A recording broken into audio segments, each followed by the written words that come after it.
Channel IT builder tutorial. So మనమైతే last వీడియోలో CSS colours కోసం అయితే నేర్చుకున్నాం కదా. సో ఈ వీడియోలో సిఎస్ఎస్ బ్యాక్గ్రౌండ్స్ కోసం అయితే నేర్చుకుందాం అనమాట. సో టాపిక్లోకి వెళ్ళే ముందు మన వీడియోని అయితే 5 to 10 మెంబర్స్కి అయితే షేర్ చేయండి. సో దాట్ మన వీడియోకి రీచ్ అనేది వస్తుంది. సో నేను ఇంకా ఇంట్రెస్టింగ్గా అయితే మీకు ఎక్స్ప్లెయిన్ చేస్తాను అనమాట. సో మన ఛానల్కి కొత్తగా ఎవరైనా వచ్చుంటే ఫస్ట్ అయితే HTML కోర్స్ అనేది పెట్టాను. సో ఆ కోర్స్ అనేది నేర్చుకున్న తర్వాత సిఎస్ఎస్ కోర్స్ అనేది అయితే నేర్చుకోండి. సో ఇప్పుడైతే టాపిక్లోకి వెళ్ళిపోదాం. సో ఫైల్స్ అనేటిది ఎలా క్రియేట్ చేయాలో మీకైతే ఒక ఐడియా ఉంది కదా. సో మీరు మీ ఫైల్స్ అనేటివి క్రియేట్ చేసిన తర్వాత HTML సింటాక్స్ అనేది ఇవ్వండి. ఇచ్చిన తర్వాత సిఎస్ఎస్ని ఇంకా HTML అయితే లింక్ అయితే చేయాల్సి ఉంటుంది. సో లింక్ అయితే చేయండి.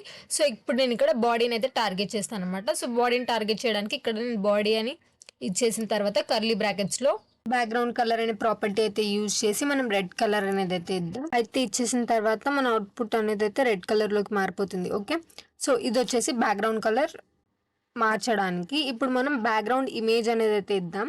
సో బ్యాక్గ్రౌండ్లో ఇమేజ్ రావడానికి సో దీనికైతే మనం URL అనేది యూజ్ చేయాలి. URL అనేది యూజ్ చేసి స్కెచ్లో మనకు కావాల్సిన ఇమేజ్ది పాత్ అయితే ఇవ్వాలన్నమాట. ఓకే, ఇమేజ్ పాత్ అనేది ఇస్తే అప్పుడు మన బ్యాక్గ్రౌండ్లో మనకు కావాల్సిన ఇమేజ్ అనేది అయితే ఇలా వస్తుంది. సో ఇక్కడ మీరు అబ్జర్వ్ చేస్తే ఇమేజ్ అనేది రిపీటెడ్గా వచ్చింది. సో ఇలా రిపీటెడ్గా రాకుండా ఉండాలి అంటే మనకి ఇంకొక ప్రాపర్టీ అయితే ఉంది. అది వచ్చేసి బ్యాక్గ్రౌండ్ రిపీట్ అనే ప్రాపర్టీ అనమాట. ఈ బ్యాక్గ్రౌండ్ రిపీట్ అనే ప్రాపర్టీ యూజ్ చేసి మన ఇమేజ్ అనేది ఎలా రిపీట్ అవ్వాలి అనేది అయితే మనం డిసైడ్ చేసుకోవచ్చు. ఓకే, సో ఇక్కడ నేను రిపీట్ అనే ఇస్తాను. సో రిపీట్ అనేది అయితే డిఫాల్ట్గా మనకు ఉంటుంది.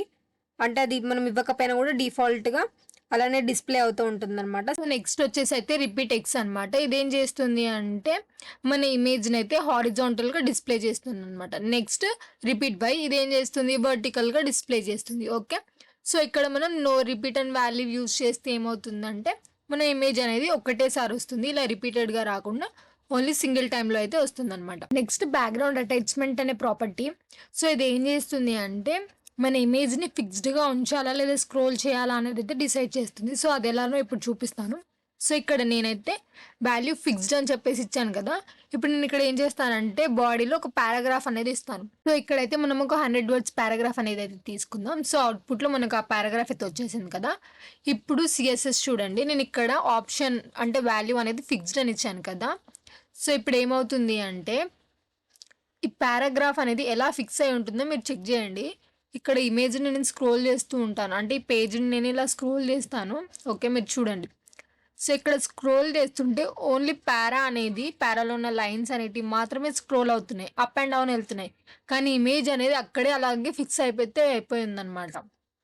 సో దీన్నే ఫిక్స్డ్ అటాచ్మెంట్ అని అంటారు. ఓకే, సో ఇప్పుడు నేను ఇదే వాల్యూలో స్క్రోల్ అని అయితే ఇస్తాను. సో దానివల్ల ఏమవుతుంది అంటే మన ఆబ్జెక్ట్ అనేది అయితే స్క్రోల్ అవుతూ ఉంటుంది. సో అది ఎలా ఉంటుందో చూద్దాం. సో ఇక్కడ నేను స్క్రోల్ అనే ఆప్షన్ ఇచ్చాను కదా. సో ఇప్పుడు అవుట్పుట్ చూడండి, మన ఇమేజ్ అనేది ఇక్కడ టాప్లో ఉంది, రైట్. సో ఇప్పుడు నేను ఏం చేస్తాను, ఈ పేజ్ని డౌన్కి స్క్రోల్ చేస్తే ఏమైంది, ఇమేజ్ అనేది పైకి వెళ్ళిపోయింది. మీరు అబ్జర్వ్ చేస్తున్నారా? ఇమేజ్ అనేది పేజ్తో అలా స్క్రోల్ అయిపోతుంది అనమాట, రైట్.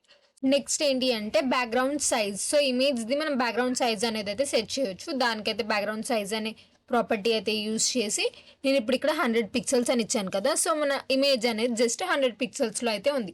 ఇప్పుడు దీని పక్కనే నేను ఇంకొక 100 pixels అనేది ఇచ్చాను. ఇప్పుడు ఏమవుతుంది, ఫస్ట్ ఇచ్చిన 100 pixels నేమో ఇది విడ్త్లా తీసుకుంటుంది, నెక్స్ట్ ఇచ్చిన 100 pixels నేమో హైట్లా తీసుకుంటుంది అనమాట. ఒక్క లైన్లోనే మనం విడ్త్ హైట్ అనేటివి రెండు కూడా మెన్షన్ చేసుకోవచ్చు. ఫర్ ఎగ్జాంపుల్ నేను ఇక్కడ విడ్త్ అనేది చేంజ్ చేసి చూపిస్తాను. సో విడ్త్ అనేది మనం 500 pixels ఇద్దాం. ఇప్పుడు విడ్త్ సైజ్ అనేది 500 pixels వరకు అయితే పెరిగిపోయింది, రైట్. ఇప్పుడు మళ్ళీ అదే హైట్ని నేను 500 pixels అయితే ఇస్తాను. అప్పుడు మనకి హైట్ అనేది కూడా 500 pixels వరకు అయితే పెరిగిపోతుంది అనమాట. ఓకేనా. సో ఇప్పుడు నేను విడ్త్ అనేది జస్ట్ 50 ఇస్తే ఆ విడ్త్ సైజ్ అనేది డిక్రీజ్ అవుతుంది అండ్ హైట్ అనేది కూడా జస్ట్ 50 ఇచ్చాను. సో మీరు ఇక్కడ చూడొచ్చు విడ్త్ హైట్ ఇంకా రెండు 50-50 అయిపోయాయి. ఓకే, ఇప్పుడు నేను మళ్ళీ నార్మల్గా 100 pixels అని ఇస్తే మళ్ళీ మన ఇమేజ్ అనేది నార్మల్గా వచ్చేసింది. సో పిక్సెల్స్లోనే కాకుండా మనం ఇమేజ్ అనేది పర్సంటేజ్లో కూడా ఇచ్చుకోవచ్చు.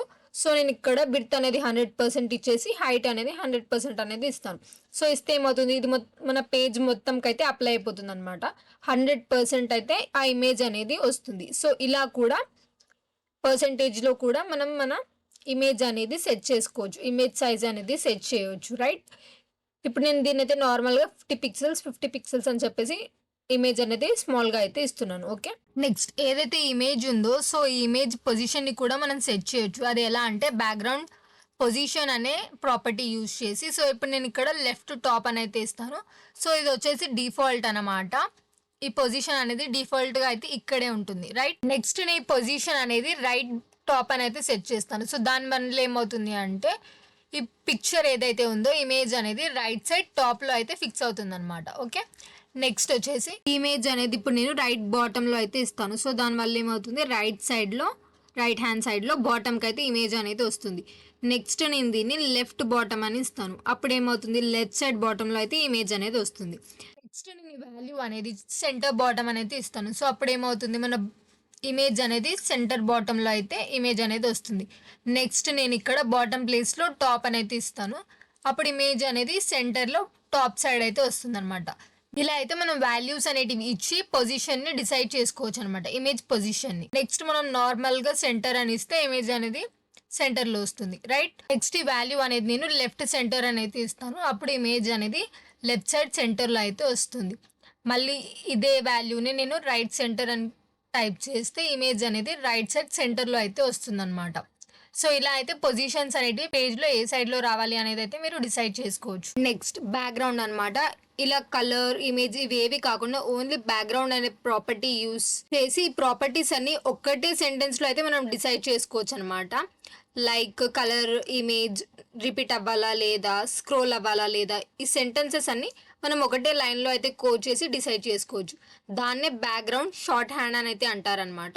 సో, ఇక్కడ నేను హెచ్‌టీఎంఎల్‌లో హెడ్ 1 ట్యాగ్ అనేది ఒకటి ఇచ్చేసి దాంట్లో ఇప్పుడైతే నేను బ్యాక్‌గ్రౌండ్ షార్ట్ హ్యాండ్ అని అయితే సైడ్ హెడ్డింగ్ అనేది అయితే ఇస్తాను.